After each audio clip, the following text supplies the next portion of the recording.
Это актуальное интервью. В студии Надежда Саханская. Здравствуйте. В Нюрбе открылся амбулаторный гемодиализный центр для всех пациентов с почечной недостаточностью из населенных пунктов Вилюйской группы улусов. Как организована медпомощь в нефроклинике, сколько пациентов уже посещают гемодиализный центр, расскажет и гостья студии Марфа Бурцева, основатель и руководитель диализного центра «Нефроклиника» города Нюрба. Марфа Николаевна, здравствуйте. Здравствуйте. А вот когда открылся гемодиализный центр и почему именно в Нюрбе?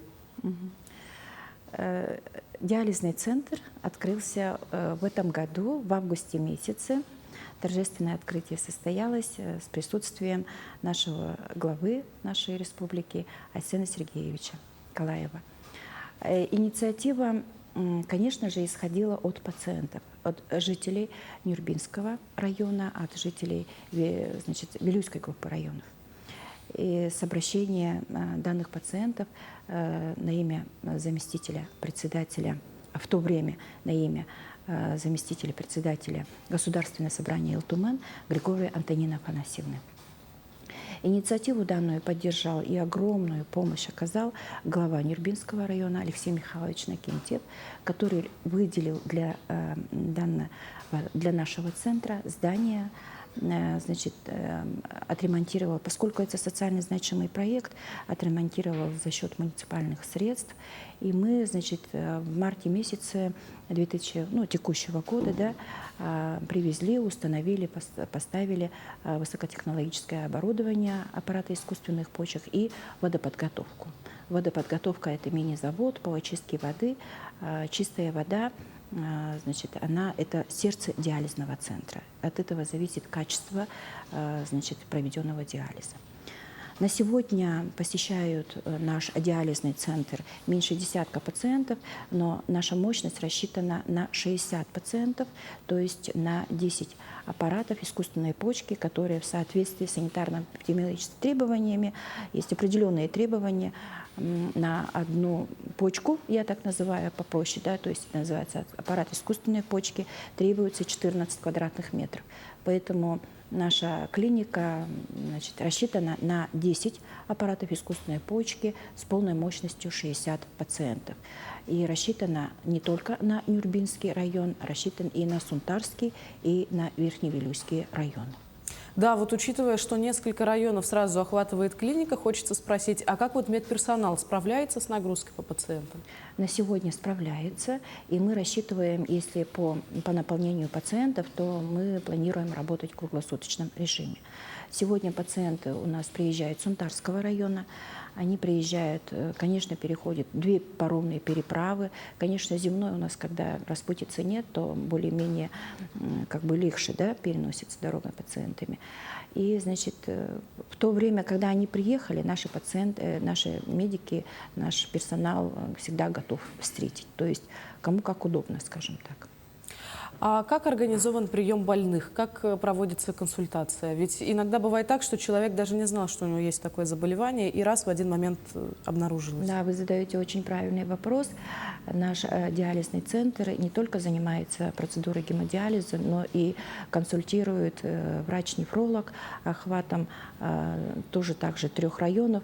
За период сентября месяца по настоящее время нами проконсультировано 170 пациентов. Совершенно бесплатно. И из вот этих 170 пациентов 42 пациента уже состоят на учете. У нефролога по нормативам должны стоять на учете с 3-й стадии. То есть хроническая болезнь почек имеет 5 стадий. 1-я, 2-я стадии – это у терапевта должны наблюдаться пациенты, а с 3-й стадии уже должны состоять на учете у нефролога. То есть на сегодня на учете у нас уже состоит 42 человека. Из них 10 человек уже, считайте, на преддиализе, то есть это 4-я стадия, и на 5-й стадии уже 2 пациентов впервые введены в гемодиализ. Методы телемедицины применяются или нет? Вот если удаленно речь идет? Мы планируем это внедрить. Конечно, сейчас в здравоохранении это активно внедряется, но поскольку мы сейчас работаем, считайте, буквально с сентября месяца, начали принимать в августе, с конца августа, то мы в 2024 году планируем вводить и телемедицинскую консультацию, то есть дистанционную консультацию наших пациентов. Марфа Николаевна, пожалуй, насущный вопрос. так как он касается медицины, бесплатная ли процедура получить гемодиализ, если действительно есть такое заболевание? Или как-то Да. по-другому это проходит? Да, действительно, это госзадание, то есть за счет средств обязательного медицинского страхования в нашей стране, в нашей республике проводится гемодиализ, процедура гемодиализа совершенно бесплатно для нашего населения. Но также вы отметили, что, например, для одной искусственной почки требуется площадь 14 квадратных метров, учреждение принимает определенное количество пациентов. А вот на какой поток больных рассчитан все-таки центр, если мы говорим, может быть, о масштабах года? Да, есть, ну вот поэтому при выделении зданий сооружения Алексеем Михайловичем мы пришли к мнению, что должны будем охватить, сформировать межрайонный диализный центр. И поскольку вот в 3 районах Сунтар, Вилюй и Верхний Вилюйск значит, проживает больше 60 тысяч населения, то охватить хотя бы 10%, 60%. То есть при полной мощности, в соответствии с квадратурой, мы имеем возможность установить до 10 почек, до 10 аппаратов искусственной почки и охватить 60%. Тем более, что и для жителей Вилюйской группы улусов это очень удобно. Не надо ездить в Якутск, все здесь на расстоянии буквально вытянутой руки. Да, вы правильно говорите, поскольку до открытия нашего центра межрайонного, я акцентирую на этом, да, пациенты вынуждены были выезжать в город Якутск. Значит, ну, это вот определенный социальный стресс, конечно, бросая семью, обыденный быт, труд, работу, да, все вот именно приходилось переезжать в город Якутск. На сегодня для жителей Нюрбинского, Сунтарского и Вилюйского районов возникла такая возможность лечиться вблизи от дома, скажем так. Ну и учитывая, что медицинский комплекс был построен, это произошло все при поддержке администрации. Обязательно. Конечно, без поддержки местной администрации это никак не реализуемый был бы проект, поэтому здесь огромную помощь администрации района. И, воспользуясь случаем, я хочу поблагодарить Алексея Михайловича Накентьева, администрацию района Нюрбинского района и администрацию города Нюрбы, значит, с поддержкой, с реализацией данного, значит, проекта, скажем так. А какие планы у центра на будущий год?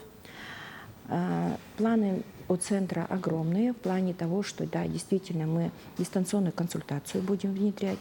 Также при значит, УЗИ-исследования. Также необходимо выезжать по наследам, то есть ближе к народу, скажем так. Да? И не у всех отдаленных наследков районов есть возможность выезжать, поэтому будем мобильные бригады организовывать и выезжать на места, осматривать пациентов, выявлять, поскольку я еще раз акцентирую на том, что всего за 3-4 месяца работы выявлено уже 42 человека, с 3-й стадии, начиная с 3-й, 4-й, 5-й стадии заболеваний почек. А вот медицинская организация принимает только взрослых больных или у детей тоже иногда обнаруживается почечная недостаточность? У детей, да, однозначно, и у детей есть, значит, данная патология. Поэтому, значит, у нас консультация нефролога осуществляется не только в городе Нюрба, наша нефроклиника осуществляет и в городе Якутске кабинет нефролога. У нас прием ведет детский нефролог. И сегодня у детского нефролога уже состоит также на учете в городе Якутске более десятка, значит, пациентов с патологиями почек. Скажите, а нацелен ли ваш центр на какую-то, может быть, профилактическую работу, чтобы человек знал, как обезопасить себя от этой болезни, или что делать, как помочь тому, кто заболел, у кого приступ? Да, непосредственно выезжая на места, в наслега, мы, значит, будем проводить в 2024 году, планируем проводить беседы, школы, значит, пациентами, и акцент сделать на моменте раннего выявления данного заболевания, поскольку, значит, нужно на ранних этапах выявлять данную патологию. Если на ранних этапах выявлять, то не доводить до того, чтобы человек, значит, попал на гемодиализную процедуру. То есть не доводить, чтобы почки, не доводить до терминальной стадии данного заболевания. А в целом что приводит к патологии? Неправильное питание, экология, может быть, морозы, переохлаждение? Но считается, что к данной патологии приводит это как вторичное заболевание. Вторичное заболевание – это инфекционные, перенесенные инфекции в детстве, если человек болеет, ну, ребенок болеет частыми ангинами, да, например, значит, то есть если стрептококковая инфекция, значит, так.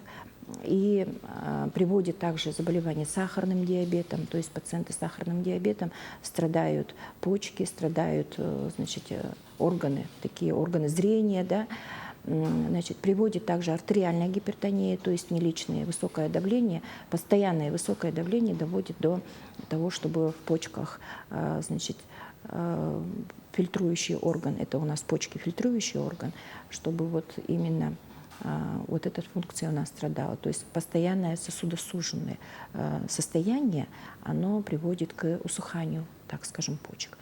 И также и приводит к этому системные заболевания. Системные заболевания – это ревматоидные артриты, васкулиты. Вот, и вот эти системные заболевания нужно наблюдать. Еще хотелось вас спросить о деятельности общественной организации, которая вот как раз-таки объединяет больных с почечной недостаточностью. Да, у нас, значит, на территории нашей республики работает общественная организация, некоммерческая общественная организация, региональная, нефрологических и трансплантированных пациентов в интересах защиты прав и интересов, называется ТУЛУР. Я непосредственно являюсь учредителем данной организации. Также функционирует межрегиональная общественная организация «Нефролига», председателем которой является Ольга Мельчинова. Значит, общественной организации нашей региональной ТУЛУР является председателем Хатоя Лаврова. Они сами пациенты, находящиеся на диализе, пациенты со стажем. И мы объединяем интересы.